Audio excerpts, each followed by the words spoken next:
All right, guys. Today we have here Rachel Korn. She's the Chief Growth Officer at Go Power EV, which is a next gen electric vehicle charging for multifamily homes, apartments, and condominium buildings.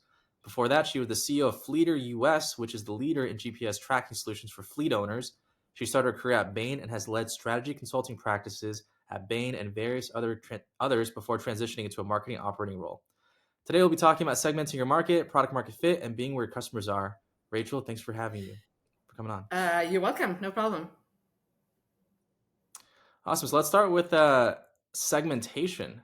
This is a really interesting topic of ours because if you're not segmenting your market appropriately, then you're not spending your resources on the right group of folks, and then all that stuff downstream is for naught. So we'd love to hear about the cost of not segmenting and how you segment appropriately. Great. Thank you. That's a good question.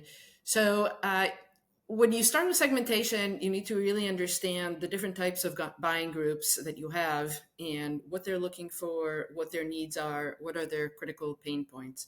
So, for example, in EV charging, you've got a set of customers who need public charging that is fast. Those people need a certain set of technology.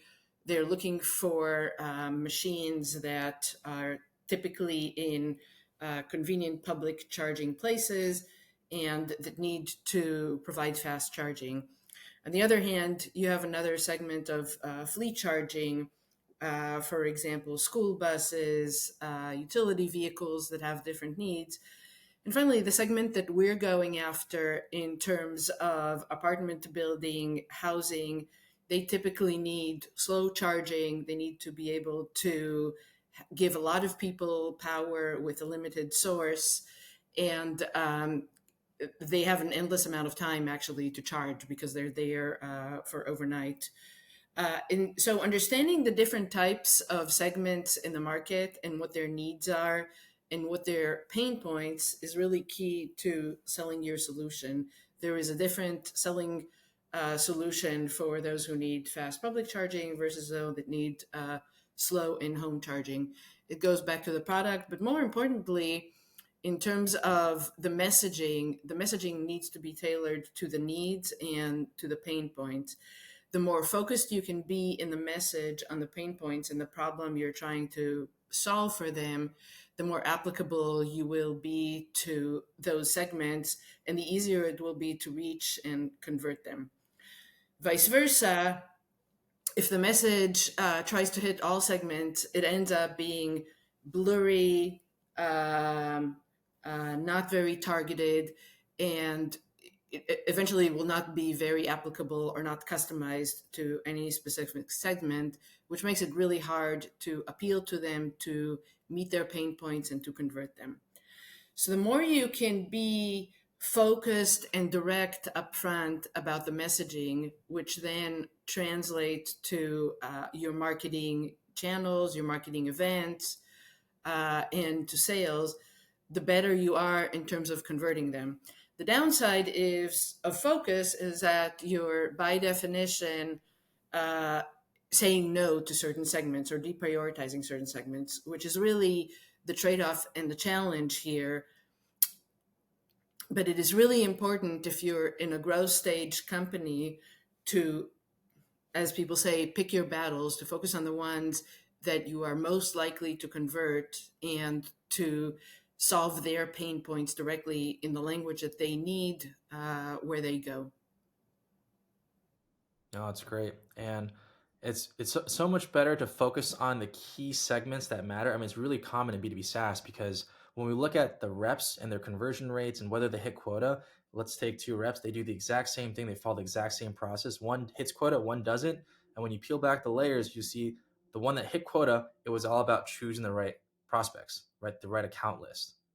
So with the right fit, the right intent, you will all the downstream funnel conversion activities are going to pay off. If not, then you just wasted a lot of money and resources. So huge.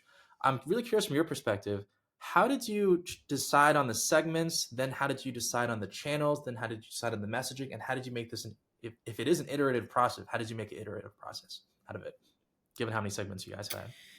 So you're going back to kind of the foundation of the company, but Mhm.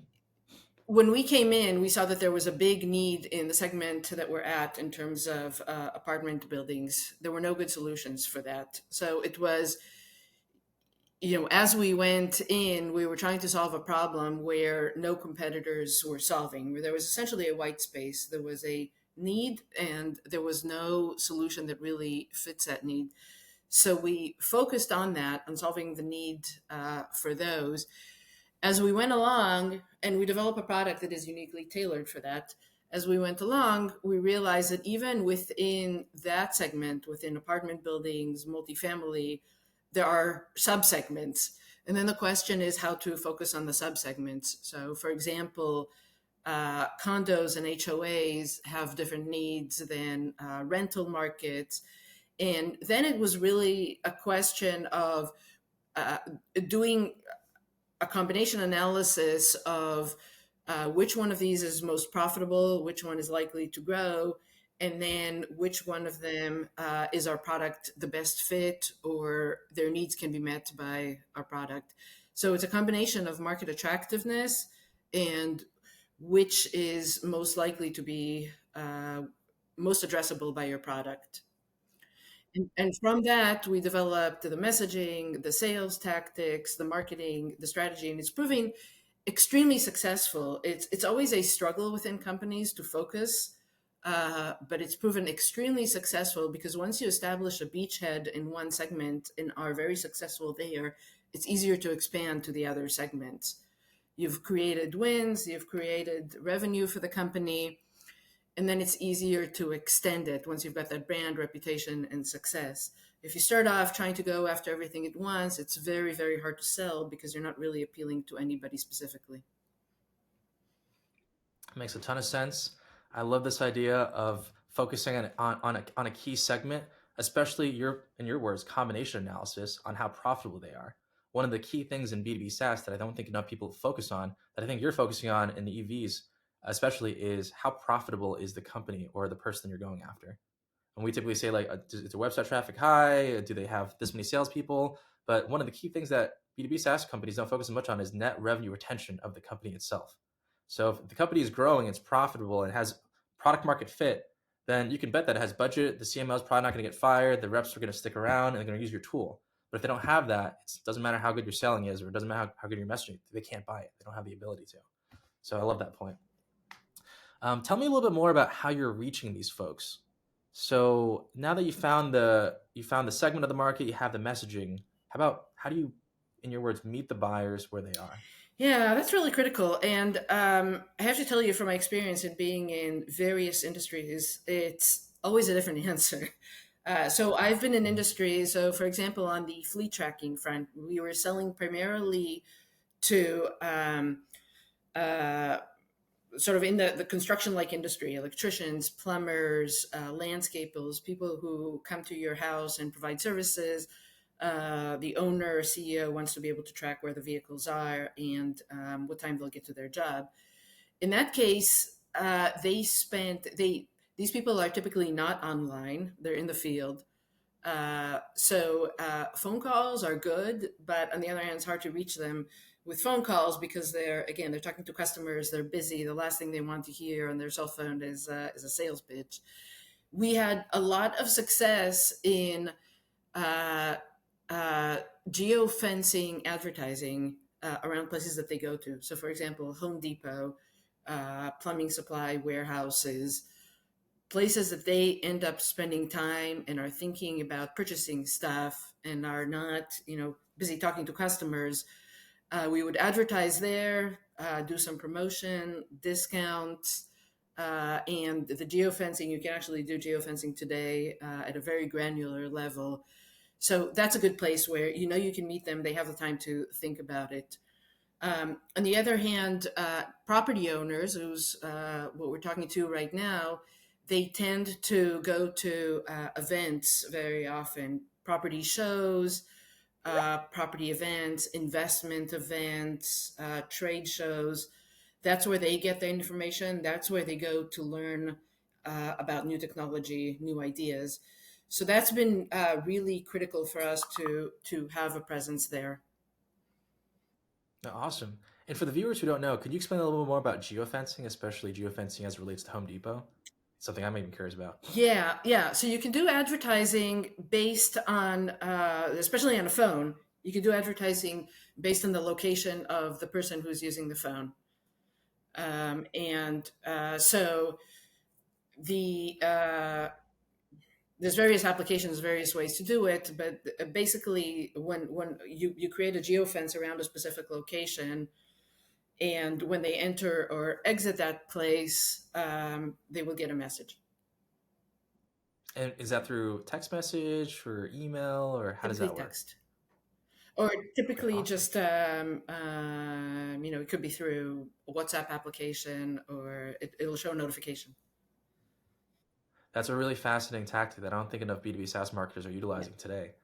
Any other innovative or more guerrilla type, forward thinking, scrappy tactics that you've utilized Yeah. that So you think others should know about so as one well? that we're looking at right now is really sort of ground based guerrilla marketing in terms of the penetration of EV charging in apartments is very, very low. So, in most cases, there are EVs on the properties, but there's no place to charge. So, one thing we're experimenting with is going to those apartment buildings and essentially putting a postcard on the EV driver's car, basically saying, you don't have EV driving, you don't have EV charging in your property right now. Why don't you talk to your landlord? Because there's really affordable solutions that can do that for you Oh, that's with wonderful. a Going to QR code the to our technology the QR codes. Where do you put them? on a postcard. So On the put a postcard. postcard on That's really somebody's smart. Yeah. windshield saying, can't charge your car, come talk to us. Have your landlord come talk to us. Okay, that's genius. And how do you distribute these postcards? Do you have people on the ground who just put postcards in every single car in a parking lot that you want to So penetrate? we're still piloting this, but the idea is college students, get people who have a few hours to walk around. Okay, that's genius. College students are one of the best distribution channels that nobody talks Yeah. about.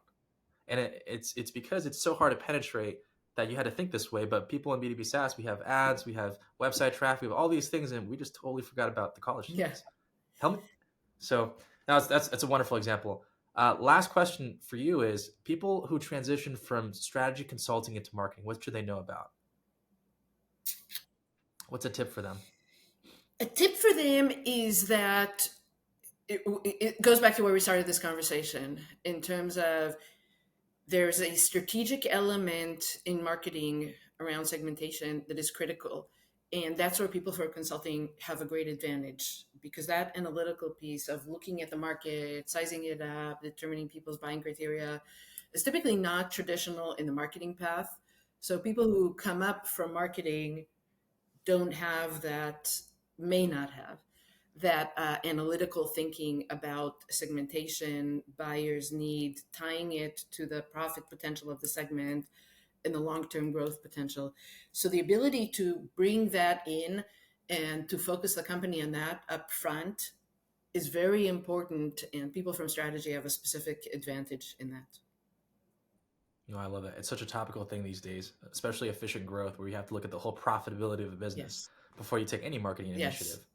Yeah. So, Rachel Korn, thank you so much for your time. Really appreciate it. I know you got to go. Thank you so Thank much. you for having me, Alan. Awesome.